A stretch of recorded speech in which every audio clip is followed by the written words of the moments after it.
सभी को जय मसीह की। आइए हम परमेश्वर के वचन की ओर जाएंगे। आप मेरे साथ अपनी बाइबल ओपन कर सकते हैं। आज हम पढ़ेंगे प्रेरितों की पत्री 16 अध्याय उसका 30 वचन 30th वर्सेस। प्लीज एक बार पढ़ दीजिएगा। और उन्हें बाहर लाकर कहा, हे सज्जनों, उद्धार पाने के लिए मैं क्या करूं? आइए हम प्रार्थना करें। महान सामर्थी, जीवित, दयालु, अनुग्रहकारी, प्रेमी, विलंब से क्रोध करने वाले और हमारे मनों को जांचने वाले, पर हमारे कर्मों के अनुसार नहीं परंतु अपने दया के अनुसार व्यवहार करने वाले दयालु परमेश्वर, दिल से धन्यवाद देते हैं प्रभु इस दिन, इस समय के लिए। प्रभु मांगते हैं परमेश्वर पिता की जब हम एक बार फिर से तेरी उद्धार की बात प्रभु और तेरे प्रेम की बात को प्रभु तेरे वचन के जरिए पढ़ने जा रहे हैं, तो प्रभु हमें सिखाने वाला, समझाने वाला मेरे राजा तेरा आत्मा हो प्रभु। और जब हम तेरे वचनों के आईने में खुद को झांकते हैं, जांचते हैं, तो प्रभु हम सच में अपने जीवन का आकलन करने पाए प्रभु, अपने जीवन को एनालाइज करने पाए प्रभु। और होने दे प्रभु तेरा ये वचन प्रभु बहुत बड़ी रोशनी की नाई प्रभु मेरे अंदर की हर एक कमियों को मुझे बता दे प्रभु, ताकि परमेश्वर पिता मैं अपने आप को जांच सकूं, परख सकूं, सुधार सकूं प्रभु, और तेरी इच्छा के अनुसार जी सकूं प्रभु। तमाम लोग जो अपने दिलों को इस वचन को सुनने के लिए प्रभु खोले बैठे हैं, मांगती हूँ प्रभु तेरी आत्मा हम सबसे बातचीत करे प्रभु, हमारे पत्थर के दिल बदल के प्रभु हमें मांस का दिल दे प्रभु। और होने दे प्रभु अपनी सहूलियत के अनुसार नहीं प्रभु, तेरी मर्जी के अनुसार हम इन वचनों को ग्रहण करने पाए, ताकि आज हमारा इस वचन का सुनना प्रभु तेरी महिमा को ले आए प्रभु, और हमारे जीवन को तेरे करीब थोड़ा और ले जाए। यीशु मसीह के नाम में मांगते हैं, आमीन। हम लोग बहुत अच्छे से जानते हैं प्रभु के दास पौलुस को, पौलुस, सीलास, तिमोती और लूक, प्रेरितों की पत्री लिखने वाला लूक है। हम जानते हैं कि ये लोग अपनी मिशन यात्रा पे थे, और जब अपनी मिशन यात्रा में थे तो पौलुस, तिमोथियुस, लूका और सीलास, ये सब मिलकर बहुत सारी यात्राएं कर रहे थे और यहाँ वहाँ परमेश्वर के वचन का प्रचार कर रहे थे। जब पौलुस ने अपनी मिशन यात्रा को आगे बढ़ाने का निश्चय लिया तो उसने दर्शन में देखा, सपने में देखा कि परमेश्वर का आत्मा उसे जाने से रोक रहा है, और मकदूनिया का एक जन उसे आके कह रहा है कि मैसेडोनिया, जो कि प्रेजेंट मैसेडोनिया यूरोपियन कंट्री में, उसने कहा तू मकदूनिया की ओर आ जा। और पौलुस इस प्रकार अपनी यात्रा को बदलता है और मकदूनिया की ओर चलता है। और जब मकदूनिया की ओर जाते हुए वो फिलिप्पी शहर में पहुंचता है, और फिलिप्पी शहर में पहुंचकर जब वो लीडिया नाम की एक स्त्री के घर जाता है और प्रभु के वचन का प्रचार करता है, वो स्त्री और उसका पूरा घराना बपतिस्मा लेता है। और इस प्रकार उस पूरे नगर में परमेश्वर के काम की चर्चा होने लगती है, और प्रार्थना करते हुए और परमेश्वर की वचन का, सुसमाचार का प्रचार करते हुए बहुत सारे लोगों के जीवन में बदलाव आता है। और वहीं एक स्त्री उन्हें मिलती है जिसमें लोगों का भविष्य कहने की, भावी कहने की आत्मा होती है। और जब वो लोगों की भविष्यवाणियां करती है तो लोग बड़े आश्चर्यचकित होते हैं कि ये हमारे जीवन के बारे में बता रही है। लेकिन पौलुस उसको देखते ही पहचान गया कि इसमें एक दुष्ट आत्मा है, और पौलुस उस दुष्ट आत्मा को उसमें से निकाल देता है। क्योंकि बहुत सारे लोगों की कमाई इस औरत के, इस जादू के ऊपर निर्भर थी, इसीलिए जो लोग इस औरत के जरिए, स्त्री के जरिए कमा रहे थे, वो नाराज हो जाते हैं। शहर में कोलाहल मच जाता है। पौलुस को, तिमुथियुस को बुलाया जाता है, और बुलाया जाने के बाद उन्हें खड़ा करके भीड़ इकट्ठा कर उन्हें टॉर्चर किया जाता है। और 23 वचन 16 अध्याय का बताता है। एक बार हम पढ़ेंगे, 22 और 23 दोनों हम पढ़ेंगे, 22, 23, 24 तीनों। यस। तब भीड़ के लोग उनके विरोध में इकट्ठे होकर चढ़ आए, और हाकिमों ने उनके कपड़े फाड़कर उतार डाले और उन्हें बेत मारने की आज्ञा दी। बहुत बेत लगवाकर उन्होंने उन्हें बंदी गृह में डाल दिया, और दरोगा को आज्ञा दी कि उन्हें उनकी चौकसी रखे। उसने ऐसी आज्ञा पाकर उन्हें भीतर की कोठरी में रखा और उनके पांव काट में ठोक दिए। यस, बहुत भीड़ को इकट्ठा किया गया, क्योंकि जब लोग प्रभु के काम को खुद रोक नहीं पाते तो वो भीड़ का सहारा लेते हैं भीड़ को रोकने के लिए। यहाँ के सरदारों ने भी ऐसा किया, बड़ी भीड़ को इकट्ठा किया। पौलुस को और उसके साथी को बेत लगाए गए, कोड़े लगाए गए, और बेत लगाकर उन्हें मार पीट कर पूरी तरह नीला और काला करके, जब हमें मार पड़ती है तो हमारे मांस में नील पड़ जाता है, नहीं तो ज्यादा चोट लगे तो काला पड़ जाता है। नीला और काला करके उन्हें कोठरी में, जेल में डाल दिया गया। और जेल में भी आसानी से नहीं डाला गया, जेल में उनके पैर ठोक दिए गए, साकलों में पैर, गला, हाथ ठोक कर, जैसे एक जानवर को बांधते हैं वैसे मार पीट कर, एक जानवर को जैसे रखते हैं वैसे ही ठोक ठाक कर उन्हें एक कोने में जेल में बिठा दिया गया। अब जेल में बिठा दिया गया तो आधी रात को सब कैदी सो रहे हैं। ये दोनों, पौलुस और सीलास, दोनों जेल में हैं। जब पौलुस और सीलास, माफ कीजिए मैं पहले तीमुथियुस कह रही थी, पौलुस और सीलास दोनों जेल में है, तो जेल में रात के पैर पूरे घाव के साथ, पूरे दर्द के साथ, जख्मों के साथ, बेड़ियों के साथ, ये दोनों मिलकर, जो नेचुरली करना चाहिए था वो काम ये था कि ये दोनों मिलकर बोलना चाहिए था, यार बेकार ही शहर में आए। हम होते तो शायद हम ऐसा बोलते, बेकार ही हम इस शहर में आ गए। पौलुस, अगर मैं आप पौलुस होते तो शायद हम कहते, पता नहीं उस दिन मकदूनिया का वो पुरुष सपने में आया, वो कहीं ऐसा तो नहीं वो मेरी इमेजिनेशन थी, मेरी कल्पना थी, ऐसा तो नहीं कि मैंने गलत सुन लिया, यार फंस गया यार इस शहर में आकर। बताओ उस औरत के साथ हमने क्या गलत किया, उसकी दुष्ट आत्मा ही तो निकाली, भलाई का तो जमाना ही नहीं रहा। हम होते तो ऐसे कुछ चर्चा कर रहे होते, एक काम करेंगे, किसी तरह यहाँ से निकलना है भाई सीलास। सीलास भी बोलेगा हाँ गुरुजी निकलना है, फंस गए, बताओ बेकार में, एक तो अच्छा काम किया, भलाई के बदले बुराई मिलता है, भलाई का जमाना ही नहीं रहा। बड़े बड़े ज्ञान की बारिश हम जेल में करते, पर पौलुस और सीलास बड़े बड़े ज्ञान और परिस्थितियों को एनालाइज करके परमेश्वर के दूत की और परमेश्वर के द्वारा दर्शन की बात पे शक करे बिना पौलुस और सीलास ने निर्णय लिया कि हमने जो सुना वो परमेश्वर की ओर से था और हम परमेश्वर की मर्जी से परमेश्वर का काम कर रहे हैं, इसलिए हम कोई भी दूसरी चर्चा करने के बजाय हम वो करेंगे जो परमेश्वर के जन को बंधन में, तकलीफ में, घाव में, परेशानी में, जो परमेश्वर के जनों को करना शोभा देता है। और रात के पैर सारे लोग जब सो रहे थे, प्लीज बैठ जाओ, तो ये लोग उठकर वहां पर जोर जोर से परमेश्वर की आराधना कर रहे थे। अगर हम 25 वचन पढ़े तो हम एक बार ध्यान से सुनेंगे ये क्या कहता है।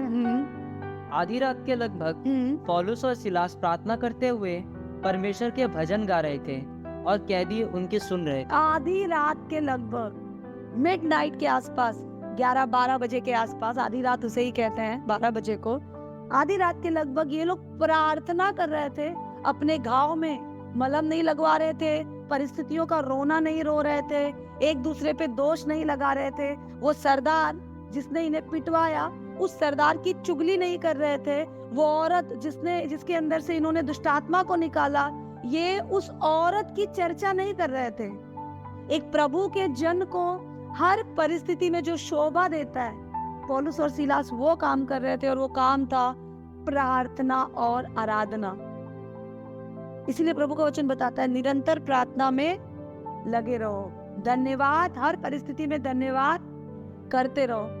ये उस परिस्थिति में भी, बेड़ियों में भी, चोट में भी, टूटे हालात में भी प्रभु की स्तुति कर रहे थे और प्रभु से प्रार्थना कर रहे थे। और मैं यकीन से कह सकती हूँ पौलुस और सीलास का एटीट्यूड देखकर कि ये बिल्कुल प्रभु से ये नहीं कह रहे होंगे कि प्रभु तू क्या करता है, कुछ समझ नहीं आता, प्रभु तूने कहाँ फंसा दिया, प्रभु तू प्लीज कैसे भी इन बेड़ियों से हमें निकाल, प्रभु बहुत दर्द हो रहा है प्रभु।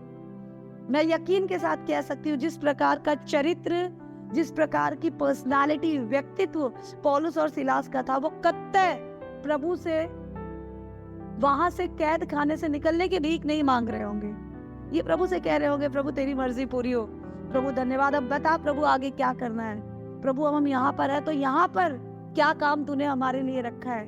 क्योंकि पौलुस मृत्यु को भी गले लगाने के लिए तैयार था, और दुनिया के अच्छे कामों को, दुनिया के अच्छे पोजीशन को, दुनिया में मान सम्मान पाने को वो कूड़ा जानता था। इसीलिए परमेश्वर के नाम से सताया जाना शैतान के नाम से महिमा पाने से बेहतर पौलुस को लगा। इसलिए पौलुस और सीलास यहाँ बैठ के प्रार्थना कर रहे थे, प्रभु की स्तुति कर रहे थे। और अगर वो आराधना के गीत गा रहे थे। इसका मतलब था वो उस परिस्थिति में आनंदित थे।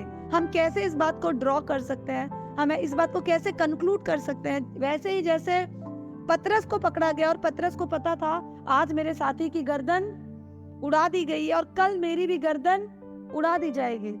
अपने गर्दन के, अपने गले के कटने की चिंता नहीं है। पतरस आराम से, पूरी तसल्ली से, पूरा निश्चिंत होकर अगले दिन सर कलम करवाने की खबर सुनने के बाद भी वो सो रहा था। हम होते तो छटपटा रहे होते, आज की रात प्रभु तो मेरी आखिरी इच्छाओं को सुन ले। हम रो रहे होते, तड़प रहे होते, मम्मी काश मैं तुमसे मिल लेता, ऐसी कुछ बातें कर रहे होते। न जाने क्या क्या हमारी जुबान पर होता। पर इन खुदा के जनों का एटीट्यूड देखिए, मार खाए, तिरस्कार सहे और एक एक प्रभु के सुसमाचार को लेकर वो इस शहर में गए थे। जब हम प्रभु के काम को ले जाते हैं तो एक जनरल टेंडेंसी जब प्रभु के लोगों की होती है वो ये होती है कि अब लोग मेरी इज्जत करेंगे, अब लोग मुझे चाय पानी पूछेंगे, आदर मान देंगे। भाई मैं, क्योंकि अक्सर मैंने देखा है जो खुदा की सेवा करने लगते हैं वो सेवा करने में नहीं, सेवा लेने में यकीन रखने लगते हैं। वो मान सम्मान देने में नहीं, मान सम्मान लेने में यकीन रखने लगते हैं। वो लोगों के बीच जाकर उनकी पाहुनाई करने में नहीं, पाहुनाई पाने में यकीन रखने लगते हैं। लेकिन पौलुस जानता था जब लोगों ने मेरे प्रभु की कद्र नहीं की तो यह संसार मेरी भी कद्र नहीं करेगा। लेकिन मेरा प्रभु जिस रास्ते पे चलकर स्वर्ग में गया, मुझे भी उसी रास्ते पर चल के स्वर्ग जाना है। और मेरा प्रभु अपने जिंदगी के सबसे टफ टाइम में, जब उसे पता था कि अगले ही दिन मुझे सूली पे चढ़ाया जाने वाला है, तो वो ये नहीं कह रहा था कि प्रभु तू मुझे कैसे भी छुड़ा ले। उसने अपने पिता से यही कहा कि पिता मेरी नहीं तेरी इच्छा मेरे जीवन में पूरी हो। और पौलुस रात के इस पैर, पौलुस सीलास ऊंची आवाज में स्तुति कर रहे हैं। और जैसे ही उन्होंने स्तुति करना शुरू किया और लोग उनकी स्तुति, उनकी आराधना को सुन रहे थे, अचानक भूकंप आया, जेल की दीवारें हिल गई, जेल के फाटक खुल गए। और खुलने के बाद सब सकपका गए कि ये हुआ क्या। और अचानक जो वहां अधिकारी था, जेलर था, उसने देखा कि जेल की दीवारें खुली हुई है। उसने झट से अपना हथियार निकाला और उसने अपने आप को मारने की सोची, क्योंकि अगले दिन उसको यही सजा मिलती कैदियों को ना संभाल पाने और भगाने के जुर्म में। जैसे ही उसने अपने आप को मारना चाहा, पौलुस और सीलास ने उनसे कहा अपने आप को कुछ हानि ना पहुंचा, क्योंकि हम यहाँ हैं, हम सब यहाँ हैं। वो ना खुद गया ना उसने और लोगों को जाने दिया। और जब पौलुस और सीलास के इस दृढ़ता को, उन लोगों के इस हिम्मत को, एक खुला हुआ जन जो इनका अधिकारी है वो डर रहा है, और जो बंधनों में है वो निडर है, जो बंधन से बाहर है वो अपने आप को मारने की सोच रहा है, और जो बंधनों में है वो बचने का मौका मिला तो भी वहां से भाग नहीं रहे। उनका ये एटीट्यूड देखकर, उनका ये तरीका देखकर वो पौलुस और सीलास के आगे गिरा और उसने उनसे कहा, हम देखेंगे 30वां वचन, और उन्हें बाहर लाकर कहा, हे सज्जनों, उद्धार पाने के लिए मैं क्या करूं? 31 वचन, उन्होंने कहा, प्रभु यीशु मसीह पर विश्वास कर तो तू और तेरा घराना उद्धार पाए। प्रभु यीशु मसीह पर विश्वास कर तो तू और तेरा घराना उद्धार पाए। और इसके बाद तुरंत वो पूरा परिवार गया। आगे के वचनों को आप देखेंगे, उन लोगों ने बपतिस्मा लिया, तुरंत बपतिस्मा लिया, प्रभु के उद्धार को ग्रहण किया, और ग्रहण करने के बाद वो प्रभु के पीछे चलने लग गए। और प्रभु ने अगले दिन इसी प्रकार पौलुस और सीलास को वहां से आजादी दी, अद्भुत रीति से। ये पैसेज पर्टिकुलरली हम बहुत बार पढ़ते हैं, ये पैसेज बहुत बार हम गीतों में गाते हैं। पौलुस और सीलास ने जब जेल में स्तुति की, सारे बंधन खुल गए, आजादी आ गई, बड़े ऊंची आवाज में गाते हैं। पर कई बार हम इन वचनों को आत्मसात नहीं करते, हम कई बार इन वचनों से सीखते नहीं है।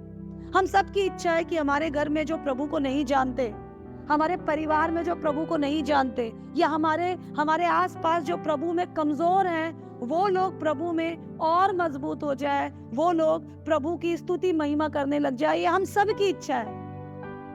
लेकिन हम सब हमेशा इस जेलर को, इस अधिकारी को याद रखते हैं कि देखो इसने विश्वास किया और इसका पूरा घराना बपतिस्मा लेकर प्रभु में जुड़ गया। लेकिन हम भूल जाते हैं कि इनको इस मोड़ पर लाने के लिए, इनको इस पॉइंट पर लाने के लिए पौलुस और सीलास का एटीट्यूड और पौलुस और सीलास का रवैया बहुत मायने रखता है। जेल में कुटे पिसे हुए, तिरस्कार सहे हुए, ह्यूमिलिएशन, बेइज्जती सहने के बाद घाव, अब मैं यकीन करती हूँ बेत लगी होगी तो खून भी बहा होगा, बेत लगी होगी तो नील भी पड़े होंगे, बेत लगी हो तो चोट भी जरूर लगी होगी उन्हें, बेत लगी होगी तो जरूर जलन हो रही होगी उन्हें। उस जलन में एक दूसरे को सहलाने के बजाय इन्हें बेड़ियों से बांध दिया गया था, इनके पैर ठोक दिए गए थे, ये एक दूसरे के करीब भी नहीं आ सकते थे।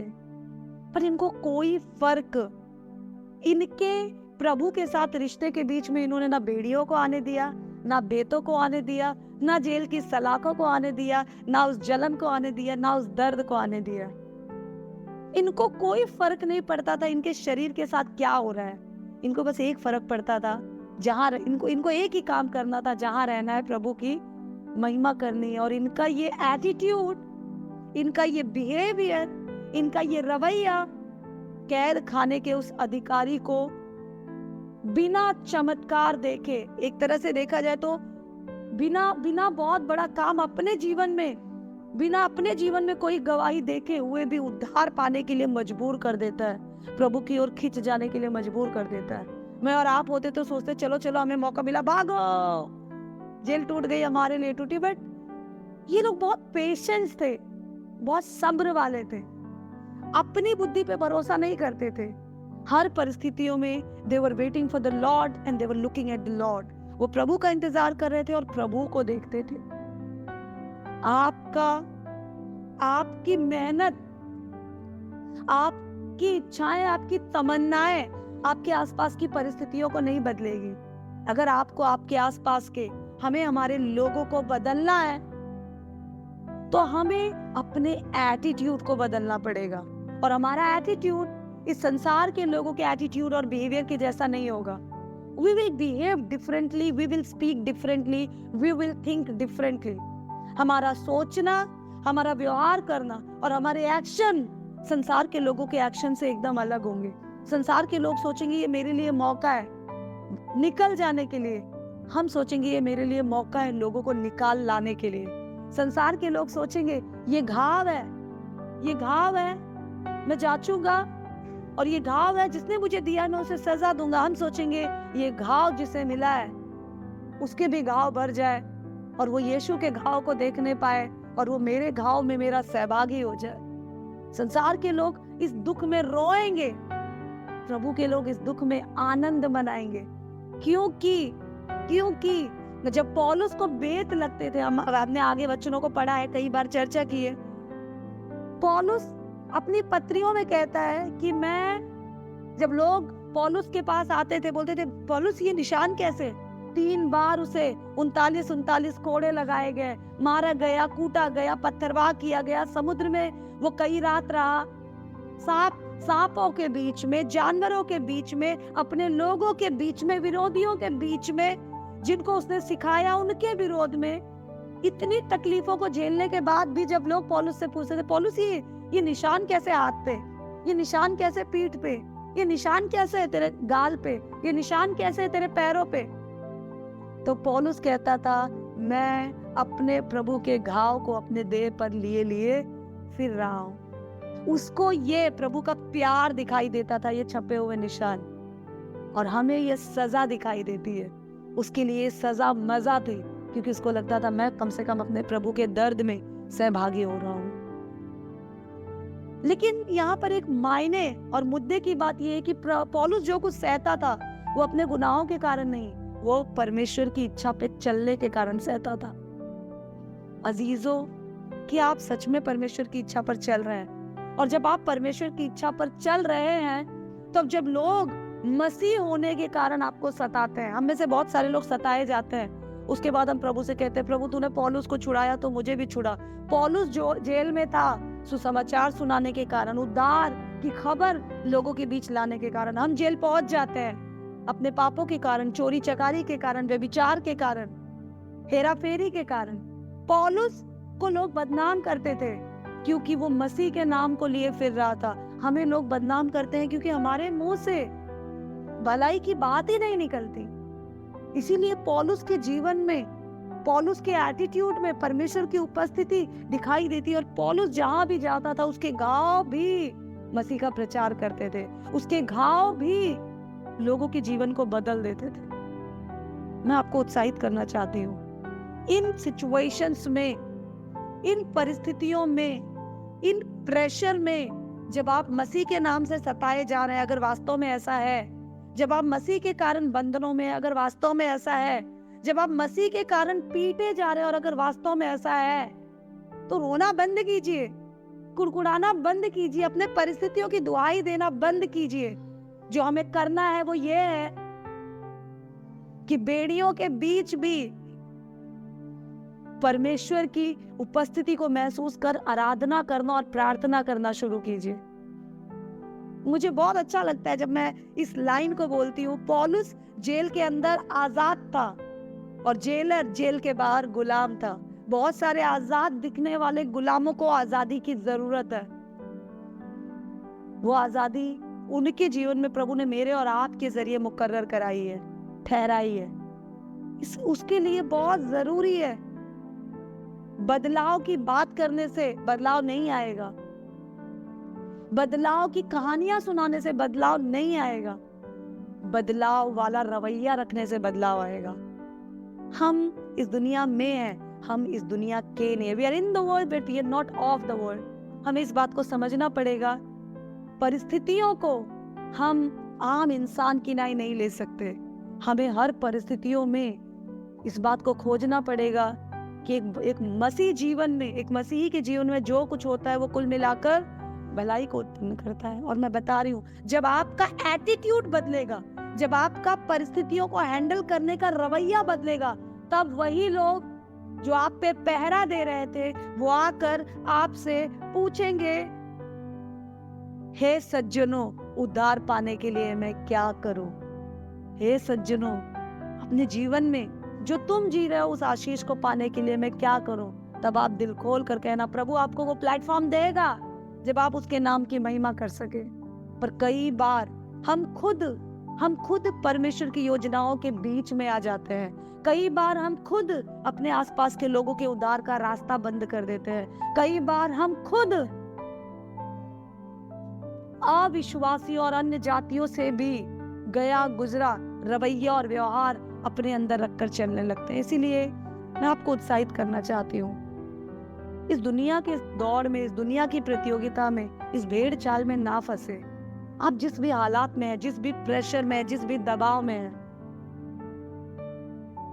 आने वाले समय को छोड़कर चिंता ना करें, क्योंकि उसे आप जानते नहीं है। जो बीत गया उसके लिए कुड़कुड़ाए ना, क्योंकि आप उसमें जाकर कुछ कर नहीं सकते। जहां है, जिस हालत में है, प्रार्थना करें, आराधना करें। जब आप प्रार्थना करेंगे छुटकारे के लिए नहीं, जब आप प्रार्थना करेंगे परमेश्वर की मर्जी के लिए, जब आप प्रार्थना करेंगे कि प्रभु आगे मुझे तेरी इच्छा पे चलने के लिए नेक्स्ट क्या कदम उठाना है बता।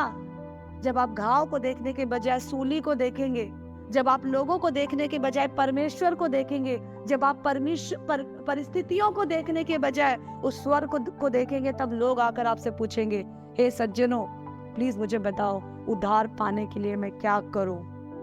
Be a different person, show different attitude. आप जानिए, हर परिस्थिति में अपने आप को चिताइए, याद दिलाइए कि मैं इन लोगों में का नहीं हूं, इसलिए मेरा रवैया भी इन लोगों सा नहीं होना चाहिए। मैं आपको बताना चाहती हूँ, हमारा व्यवहार हमारे लोगों को, हमारे आसपास के लोगों को बदलने की ताकत रखता है।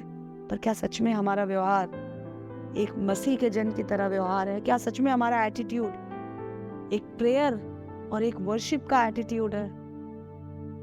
हम दिल से प्रभु की आराधना करेंगे तो इस संसार का कोई बंधन नहीं जो टूट ना जाए। हम दिल से आराधना करेंगे तो कोई बेड़िया नहीं जो हमें रोक पाए। हम दिल से आराधना करेंगे तो ना जाने कितने हमारे आसपास हमें देखकर, जो हमारी ओर देखकर प्रभु को खोज रहे हैं, वो प्रभु के उजाले में पहुंच जाएंगे। इसीलिए मैं आपको उत्साहित करना चाहती हूँ, अपने एटीट्यूड को बदले, सिचुएशन में अपने बिहेवियर को चेक करें। जब हम अपने व्यवहार को बदलेंगे और पौलुस और सीलास की नहीं, परिस्थितियों के गुलाम नहीं, प्रभु के गुलाम बन जाएंगे और प्रभु के जन की नहीं, परिस्थितियों में व्यवहार करना शुरू करेंगे, कुड़कुड़ाए बजाय अपने घाव को देखे बजाय, अपनी तकलीफों का हवाला देने के बजाय, नुकसान देने वालों को कोसने के बजाय, तकलीफ देने वालों को के लिए युक्ति बनाने के बजाय परमेश्वर को धन्यवाद कहते रहेंगे और प्रार्थना करते रहेंगे, तो यशायाह नबी की पत्री 60 अध्याय 1 वचन बताता है, यहोवा का हाथ इतना छोटा नहीं कि वो उद्धार ना कर सके। वो आपको निकालेगा, लेकिन वो आपको ही नहीं निकालेगा, वो आपके साथ साथ जुड़े हुए और भी लोगों को निकालेगा, क्योंकि यीशु मसीह सारे जगत के पाप के लिए सूली पर मारा गया। उसको आपके साथ साथ आपके आसपास के लोगों में भी दिलचस्पी है। हम कई बार इतने सेल्फ ऑब्सेस्ड, इतने सेल्फ फोकस, सेल्फ सेंटर्ड हो जाते हैं, खुद की ओर इतना देखने लगते हैं कि हम भूल जाते हैं हमारे आसपास के लोग भी परमेश्वर के उद्धार के योजना का एक अंश है, एक अंग है, एक भाग है। इसीलिए अपने रवैयों को बदलकर उनके बारे में भी सोचना शुरू करें। हम नहीं जान सकते परमेश्वर ने किस तरीके से काम करने की सोचा है। जो हम नहीं जानते उसके बारे में कुड़कुड़ाने और उसको खोजने के बजाय जो हम जानते हैं वो हम करना शुरू करें। और हमारा एक ही काम है, हर परिस्थितियों में, हर दबाव में, हर प्रेशर में, हर बंधन में दिल से प्रार्थना करते रहे, धन्यवाद करते रहे। क्योंकि जब हम धन्यवाद करते हैं और स्तुति करते हैं तो स्तुति के सिंहासन पर यहोवा विराजमान होता है, और जहाँ यहोवा विराजमान है वहाँ कोई संसार की युक्ति प्रबल नहीं हो सकती, क्योंकि हमारा परमेश्वर जय पर जयवंत हुआ है अपने बेटे यीशु मसीह के लहू को बहाए जाने के कारण। इसलिए कलीसिया में आपको उत्साहित करूंगी, चेंज योर एटीट्यूड। इसलिए कलीसिया में आपको उत्साहित करूंगी, सताए ही जाना है तो क्यों ना मसीह के नाम से सताए जाए। और जब आप मसीह के नाम से सताए जाते हैं, सुसमाचार के लिए सताए जाते हैं, तो आइए मिलकर उसकी आराधना करें, आइए मिलकर प्रार्थना करें। जब हम प्रार्थना करेंगे तो बड़े बड़े बंधनों को तोड़ने वाला परमेश्वर हमें और हमारे साथ बहुतेरों को जो हमसे संबंध रखते हैं, जुड़े हुए हैं, जो हमें देखते हैं, उन्हें भी अंधेरे से उजाले में खींच लाएगा, जैसा परमेश्वर ने पौलुस और सिलास के साथ किया। तब हम कहने पाएंगे, तब हमें मौका मिलेगा। कई बार अपने व्यवहार से हम उस मौके को छोड़ देते हैं। आइए अगर हम इस प्रकार का एटीट्यूड अपने जीवन में रखते हैं तो परमेश्वर से माफी मांगे और कहे, प्रभु तू मुझे मौका दे कि मैं लोगों को कह सकूं यीशु मसीह पर विश्वास कर तो तू और तेरा घराना उद्धार पाऊंगा। आइए हम अपनी आंखों को बंद करें और प्रार्थना करें। सर्वशक्तिमान जीवित दयालु परमेश्वर पिता प्रभु, धन्यवाद देते हैं इस दिन, इस समय के लिए। अपने आप को तेरे अनुग्रह के सिंहासन तले लाते हैं प्रभु। बार बार हम इन वचनों को सुनते हैं, पर प्रभु फिर भी परिस्थितियों में पड़ते ही हम कुड़कुड़ाने, बड़बड़ाने, कोसने, हाय तौबा मचाने लग जाते हैं। प्रभु मांगते हैं परमेश्वर पिता, यदि हमें दुख ही उठाना है तो हम अधर्म के कारण दुख उठाने के बजाय क्यों ना प्रभु तेरी महिमा के लिए उठाए। प्रभु इसीलिए तेरी मर्जी जानने के लिए, तेरी इच्छा से चलने के लिए, सुसमाचार सुनाने के लिए प्रभु तू हमें हिम्मत दे प्रभु।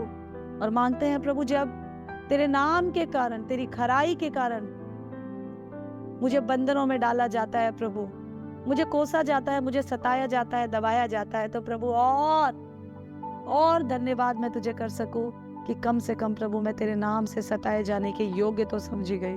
और होने दे प्रभु मेरा ये रवैया, मेरा ये एटीट्यूड बहुत सारे लोगों को तेरी रोशनी मिले हैं। धन्यवाद देते हैं इस दिन, इस समय के लिए, और मांगते हैं प्रभु तू मुझे प्रेशर में अपने आप को संभालना सिखा प्रभु। तेरा बल मेरे अंदर उंडेल, और होने दे प्रभु तेरी खराई को मैं पकड़े रहूं प्रभु। सच्चाई को मोल ले लूं पर उसे बेचूं ना प्रभु। और प्रभु मैं तेरा कहलाऊं, ताकि मेरे जीवन से तेरा सुसमाचार और तेरा उद्धार मुझसे जुड़े हुए लोगों के जीवन में भी पहुंचने पाए। यीशु मसीह के नाम में मांगते हैं, आमीन।